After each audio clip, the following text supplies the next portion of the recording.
Bonjour à tous. Bienvenue sur les vidéos explicatives des programmes, du programme que je réalise avec les triathlètes.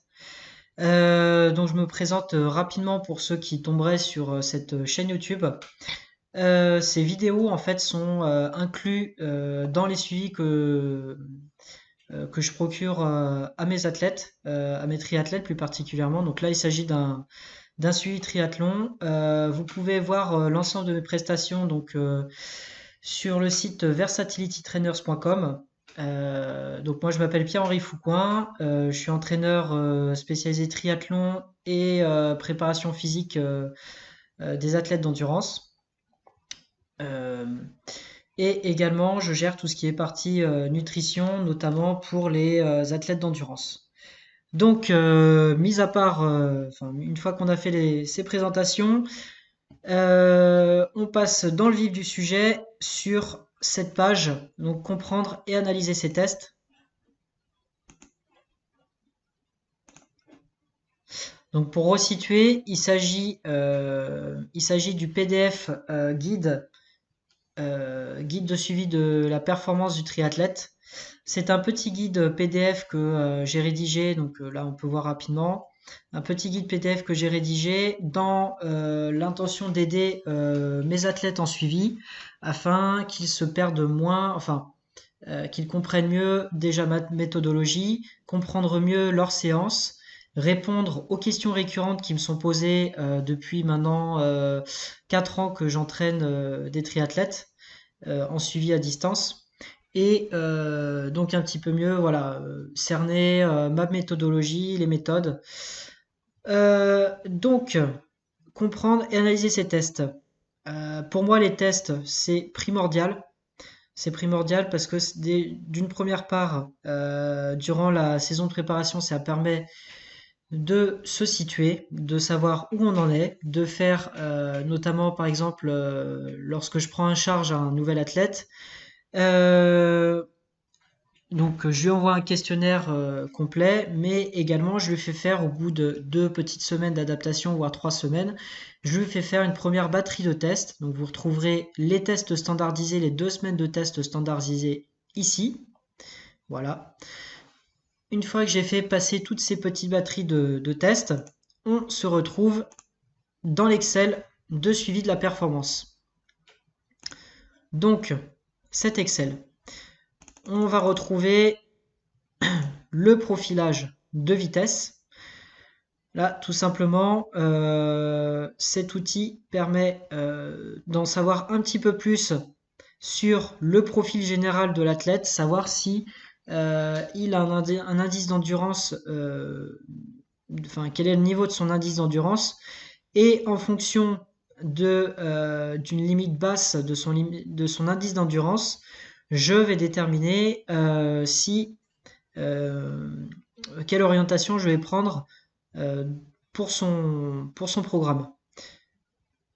Donc par exemple, si je modifie ici et je vais mettre quelque chose comme, allez, 40 minutes, non, ouais,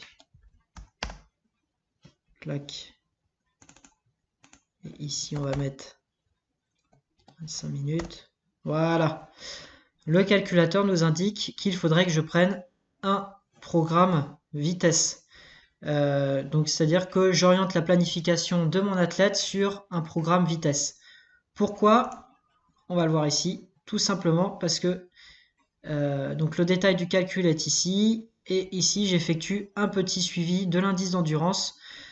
Alors pour l'instant, ça requiert d'avoir des temps de référence sur des distances chronométriques.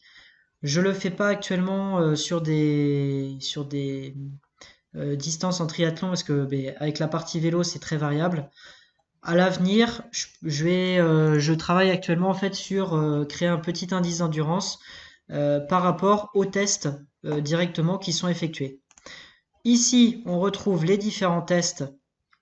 Donc, alors pour les coureurs cyclistes, vous pouvez zapper cette première partie qui va concerner exclusivement la natation.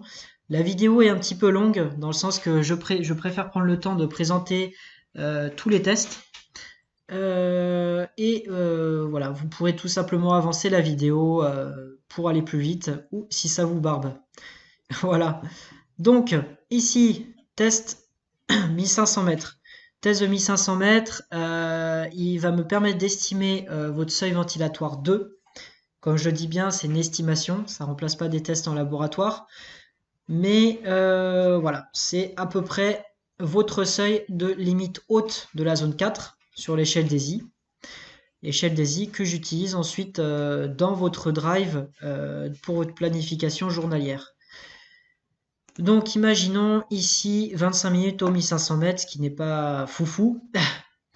Ça nous donne, voilà, l'athlète est capable de tenir 1 minute 40 sur 25 minutes et il a une FTP. Alors, FTP, normalement c'est plus pour une notion de puissance. Bon, j'ai gardé le titre SFTP pour que ce soit le même en course à pied, vélo. L'idée, voilà, c'est que c'est ce seuil, c'est cette vitesse qu'on va travailler. C'est la limite basse de la zone 4. Et c'est cette vitesse qu'on va travailler pour développer justement le seuil ventilatoire 2, qui est estimé ici à 1 minute 45 au 100 mètres. Voilà. Donc vous pourrez voir au fur et à mesure que vous passerez ce test, votre évolution ici, avec à chaque fois donc l'évolution de la FTP, de la vitesse moyenne sur le test et du temps minute. Ensuite, le test 400 mètres. Alors pour tout ce qui est partie natation, c'est une une discipline qui est difficile à tester, dans le sens que on n'a pas de mesures externes comme en course à pied avec la fréquence cardiaque et comme à vélo avec le capteur de puissance, qui est le must pour moi. Voilà, on a très peu ou alors il faut un matériel très très onéreux que quasiment personne n'a pour mesurer une puissance. Mais voilà, il est très compliqué de quantifier en natation, donc ce sont des tests en fait sur les distances pour estimer. Voilà, donc ici le test 400 mètres, c'est une estimation de la VMA, parce que tout simplement son temps de durée est généralement autour de 4 à 8 minutes. C'est une fourchette très large. Ici, on peut voir donc l'évolution, voilà, d'un test à un autre. Et ici, toutes les données qu'on veut. Voilà. Donc le test 400 mètres, quand vous verrez dans votre programmation, par exemple, séance thème allure 400, ou par exemple 10 x 100 allure 400, et tout simplement, c'est une séance qui travaille votre VMA, votre puissance aérobie, voilà, qui travaille la filière énergétique de la puissance aérobie. Ici, on retrouve le test 25 mètres, 50 mètres sprint, voilà, même chose après au niveau du suivi longitudinal. Ensuite, ici on va passer un peu plus de temps là-dessus. L'efficacité de nage, on se retrouve dans le calculateur. Clac. Le calculateur d'indice de nage. Alors, ce calculateur, vous trouverez dans vos documents PDF une explication un peu plus détaillée, notamment sur comment prendre vos mesures. Voilà, il faut rentrer tout simplement ces données-là. Alors, les données que je vous demanderai de me fournir par message, c'est votre longueur de bras. Vous trouvez dans votre PDF comment la mesurer, notamment du bout des doigts jusqu'à l'insertion distale de la clavicule. Le nombre de coups de bras. Alors ça, tout simplement, lors de votre test, je vais vous fournir une petite séance de natation basée surtout sur de l'allure en endurance, enfin de allure souple, zone 2 à peu près. Et tout simplement, je vais aller voir sur votre séance et je vais évaluer une distance, je vais évaluer sur un 25 mètres votre coup de bras moyen. Voilà. Ce qui va me permettre au fur et à mesure de calculer votre efficacité de nage qu'on retrouve ici. Voilà. Je vous demanderai juste pendant cette séance test de faire des coulées d'environ 5 mètres. Parce que moi, je n'aurai pas de visuel là-dessus. J'aurai simplement un visuel sur votre séance Garmin, Polar, Suunto, etc. Et donc, j'obtiendrai un résultat en pourcentage d'efficacité, ainsi que par rapport à la longueur de bras. Oui, c'est tout. Par rapport à votre longueur de bras, j'obtiendrai aussi un objectif personnalisé de nombre de coups de bras à atteindre. Voilà. C'est-à-dire que si vous avez des tout petits bras, forcément, par exemple, si vous avez un bras qui mesure 50 cm, forcément, le nombre de coups de bras à atteindre ne sera pas de 16, mais il sera peut-être, on va vite le savoir. Voilà. Le nombre de coups de bras sera de 24. Donc vous voyez que ça change un petit peu plus les choses. Hop, on va revenir en arrière. Donc tout simplement, ce test ici, enfin ce tableau, permet de reporter à chaque fois le résultat mais au fur et à mesure excusez-moi, permet d'enregistrer au fur et à mesure du temps votre évolution. Donc ici l'efficacité, ici le nombre de coups de bras. Et au fur et à mesure des tests, vous verrez vos nombres de coups de bras, je l'espère, diminuer sur 25 mètres. Alors on va compléter ici avec le calcul de l'APEX. L'APEX, vous verrez, j'ai consacré une petite page aussi dans votre guide sur ce calculateur. Je trouve très intéressant et je l'ai mis en place parce que, alors les formules ne sont pas de moi, hein, bien sûr, mais il permet de préciser un petit peu plus le calculateur d'endurance, d'indice de nage, pardon. Pourquoi?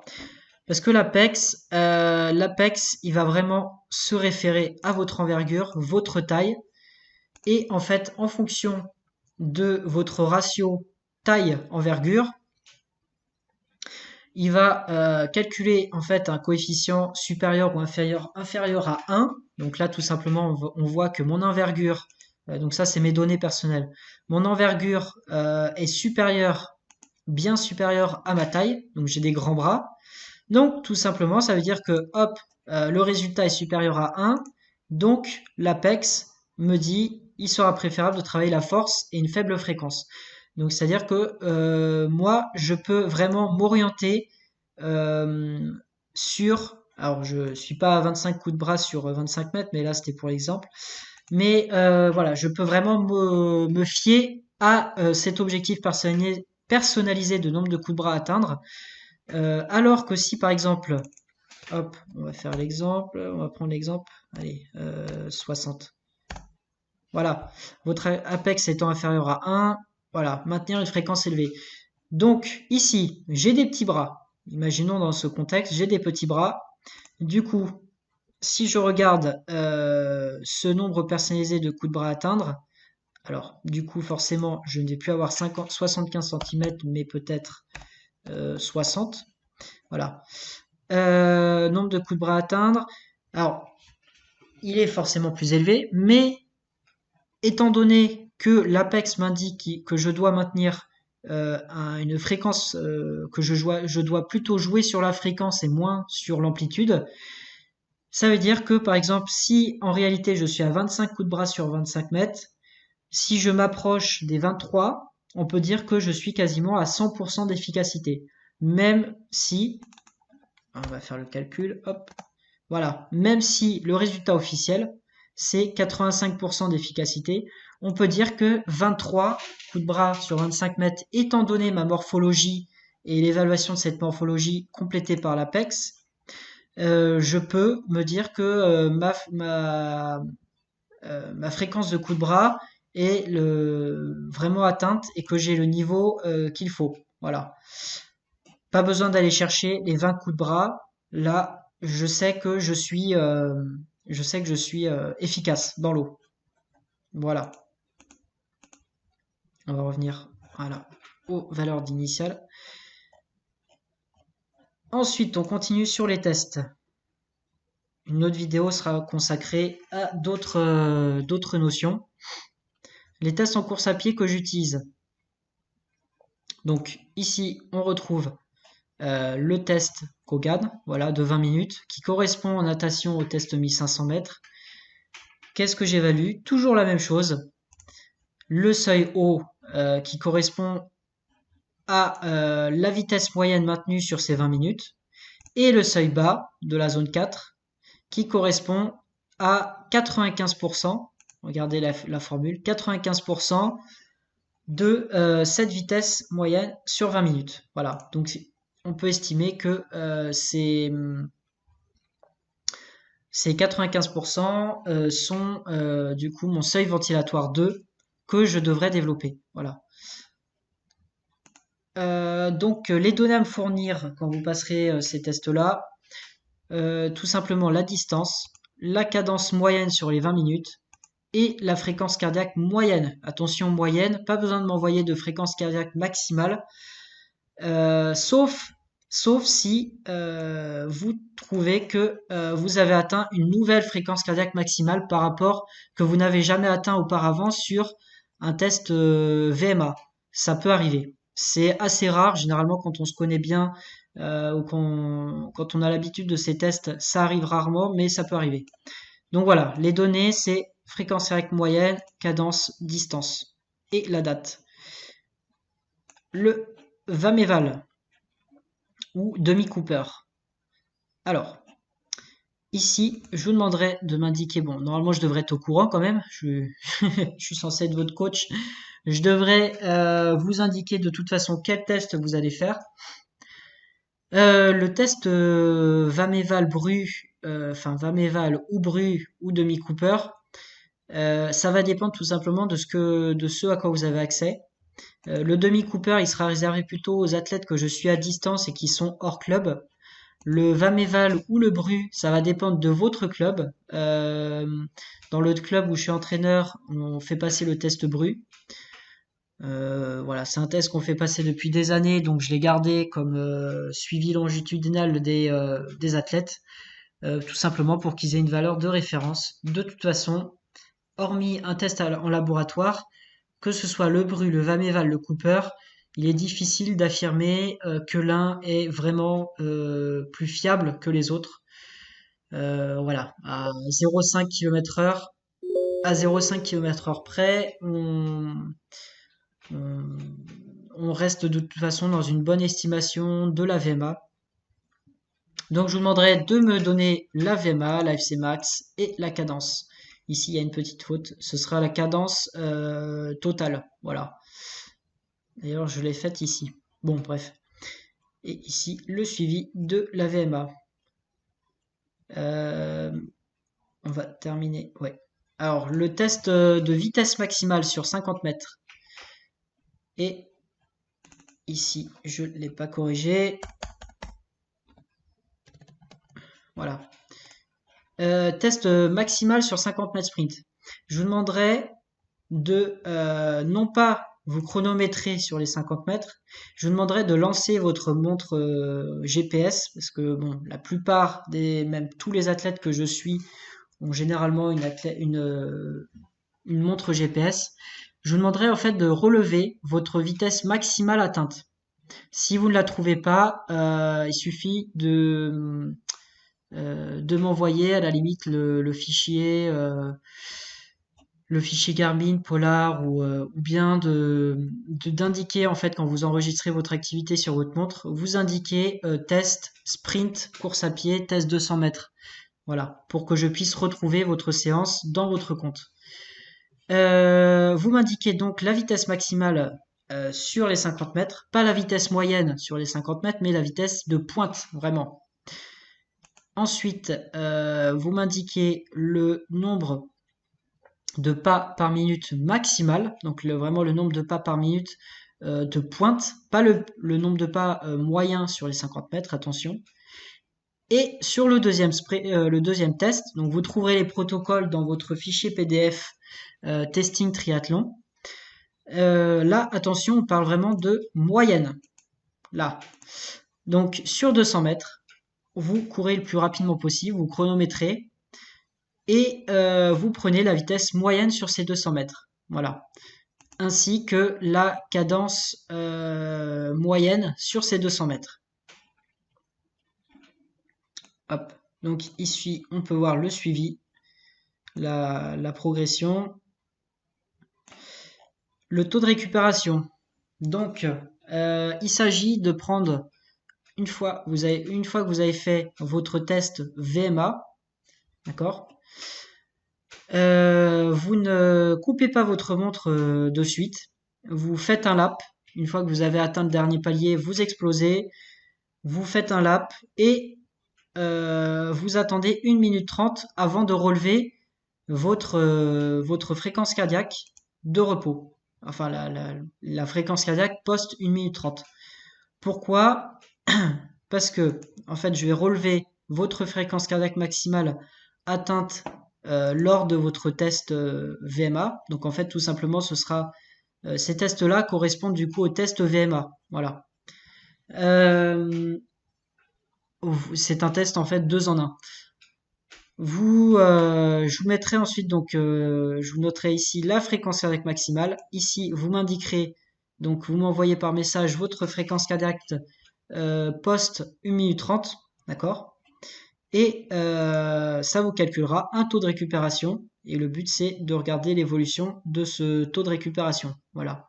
Donc, vous l'aurez compris, plus il est élevé, pardon.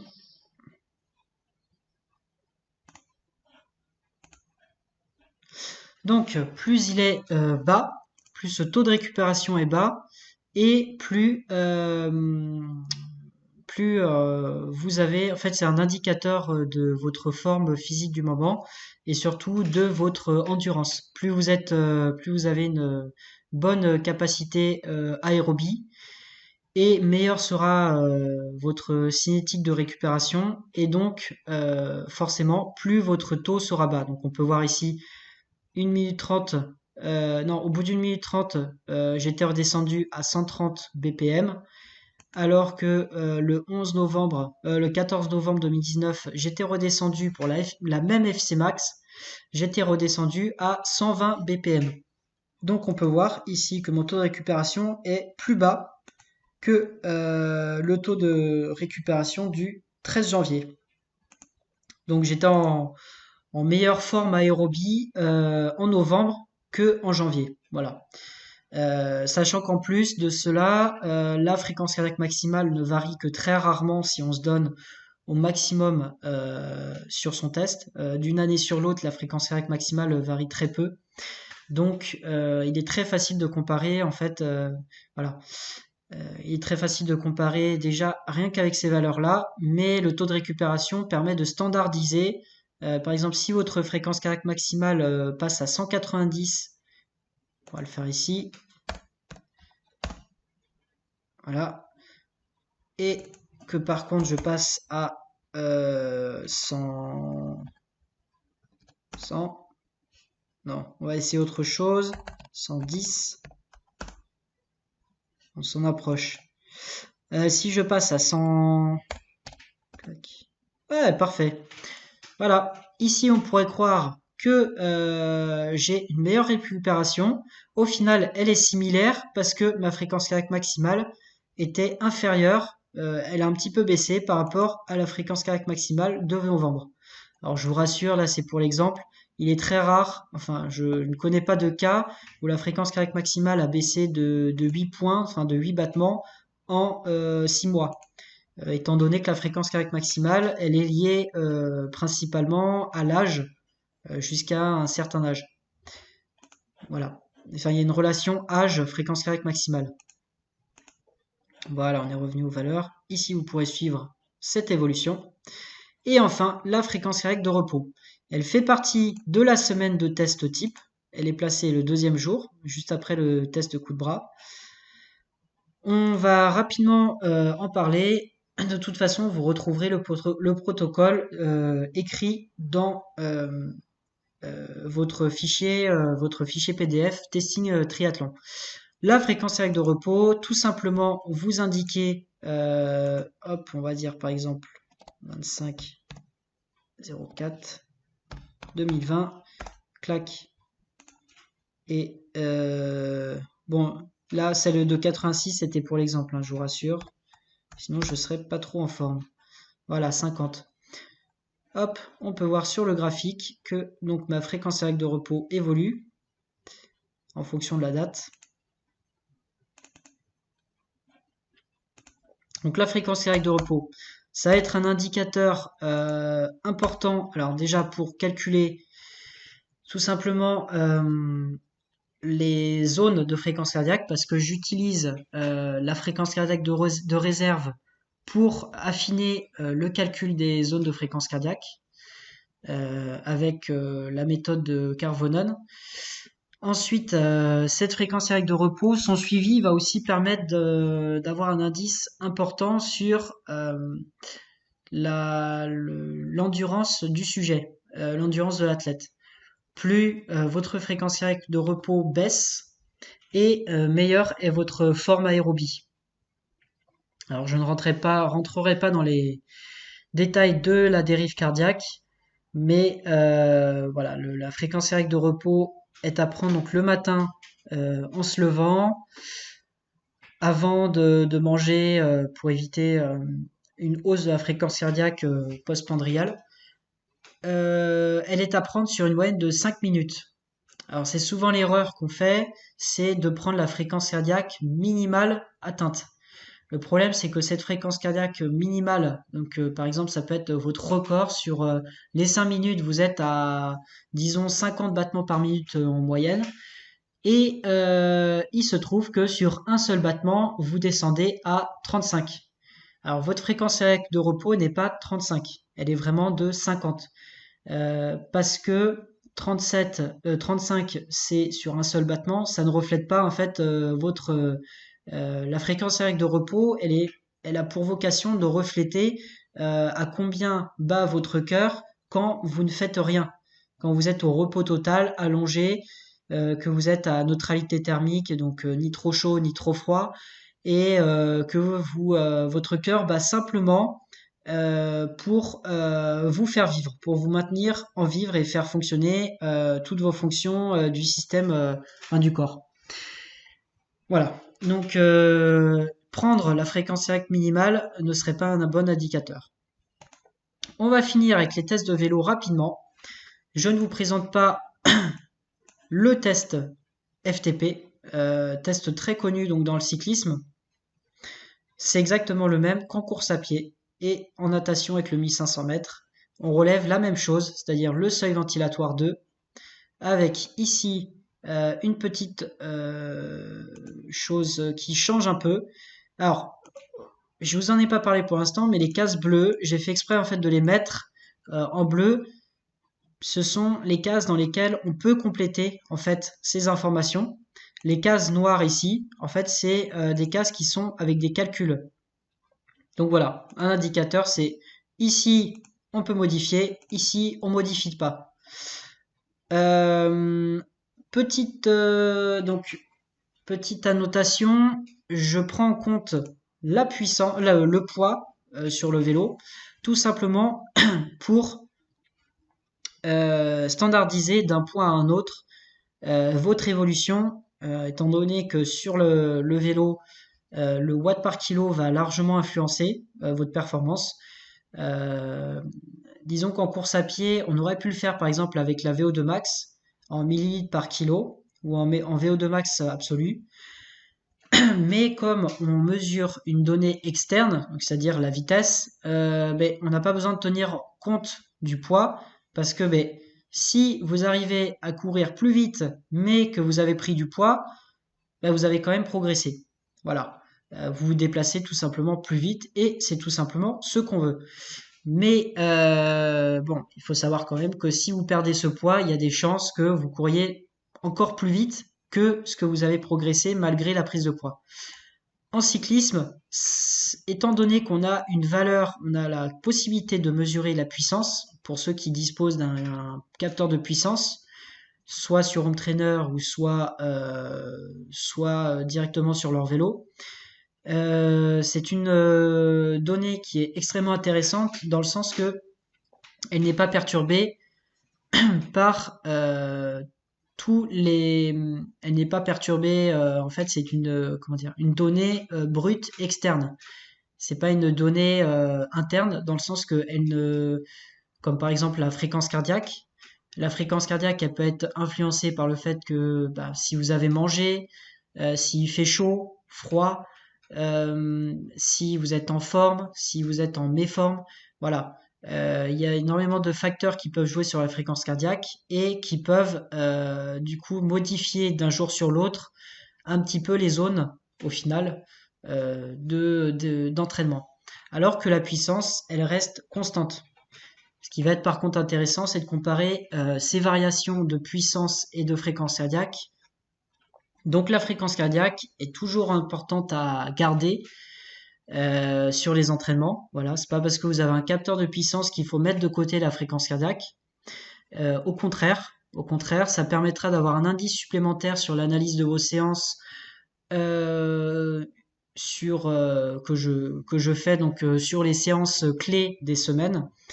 J'analyse en fait vos séances en regardant justement l'évolution du maintien d'une puissance constante par rapport à une fréquence cardiaque. Et ben, par exemple, si pour une fréquence cardiaque moyenne de, je sais pas, 140 battements par minute, vous maintenez 230 watts et que 3 mois après, pour cette même fréquence cardiaque, vous arrivez à maintenir 250 watts, et bien tout simplement, vous êtes devenu plus économique et aussi votre seuil aérobie a augmenté. Voilà. Donc c'est un bon indicateur visuel en fait de progression et un bon indicateur d'endurance aussi. Bref, revenons à nos tableaux.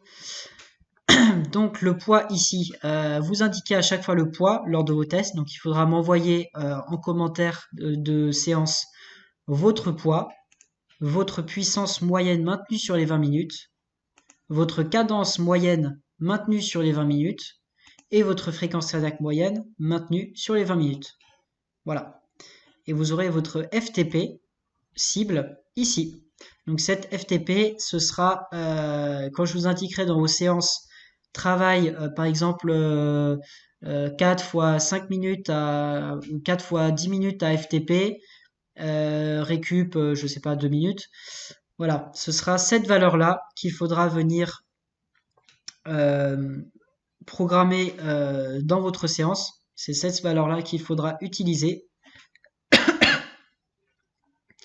Quand je vous demanderai par contre de travailler, par exemple, sur une séance de seuil haut,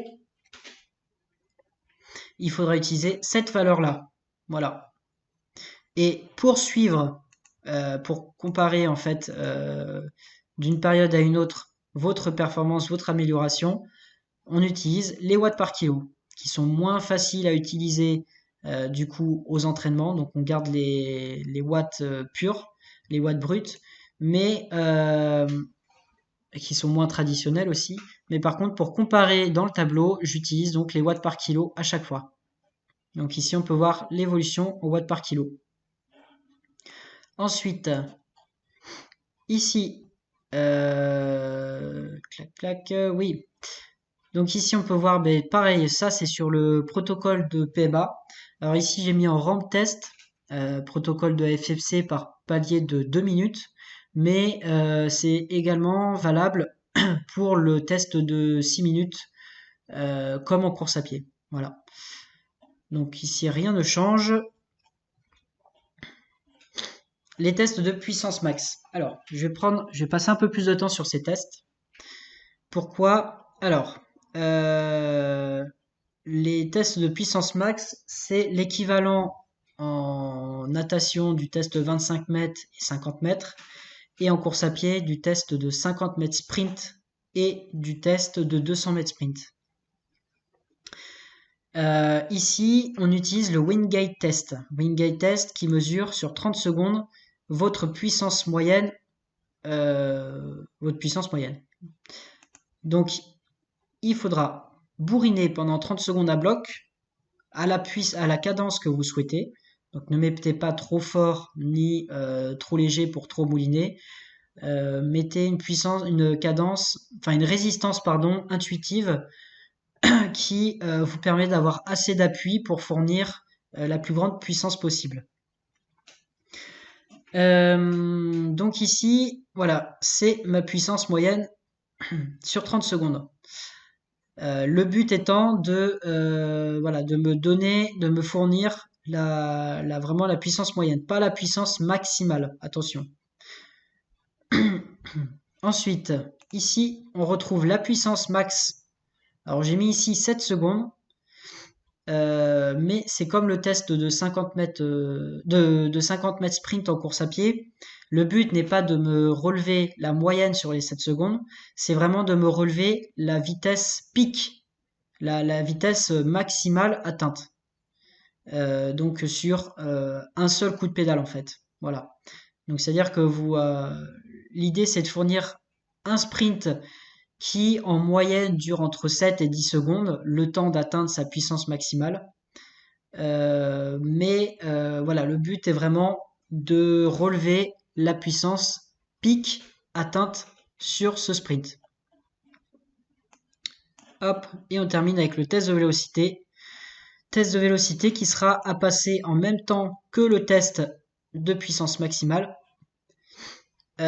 Ici, vous enlevez en fait votre résistance, vous moulinez. En fait, il s'agit de mouliner le plus vite possible, tout simplement. Voilà. Alors j'ai mis un petit suivi du poids ici pour juste simplement voilà, avoir un petit indicateur de variable de poids qui est pas franchement ici intéressant, mais voilà, qui se justifie pas forcément. Pour finir, donc dans tant qu'on y est, vous trouverez ici vos records personnels que vous pourrez noter. Il faudra juste me noter le temps en minutes et ça vous affichera des petits graphiques de progression. Voilà. Et natation ici. Donc je vous ai fabriqué un petit calculateur. À quoi il sert? Tout simplement, il vous sert à avoir des repères d'allure au 100 mètres en fonction de vos distances. Donc par exemple, si vous avez un record aux 400 mètres, ou votre dernier temps par exemple sur 400 mètres, vous voulez savoir en combien vous devez faire votre passage aux 200 mètres par exemple sur un 4 x 200 allure 400. Mais tout simplement, voilà, on note ici, clac, allez, on va noter le temps au 400 par exemple, et vous avez ici votre passage dans 2 minutes 55 au 200. Et au 100 mètres, vous aurez un passage en 1,27. Voilà, tout simplement. Les autres distances fonctionnent de la même façon. Alors, je vous ai pris des distances de référence en triathlon. Les distances, voilà, comme mentionné ici, 1900 mètres jusqu'aux 10 000, elles sont à mesurer en eau libre, dans le sens que, voilà, c'est des distances qui sont jamais nagées au final en bassin. Voilà. Bon, c'est tout pour la présentation de cet outil de suivi, analyse et test. Voilà, pour ceux qui auraient trouvé cette vidéo sur YouTube, si vous avez si vous avez besoin de conseils ou tout simplement vous vous intéressez à mon travail et vous voulez en savoir plus sur ma méthode de travail concernant l'entraînement et la programmation des triathlètes, je vous invite à me contacter sur mon profil Instagram, donc PH Perform Science, ou sinon par mail à pierre-henri-foucoin@outlook.fr.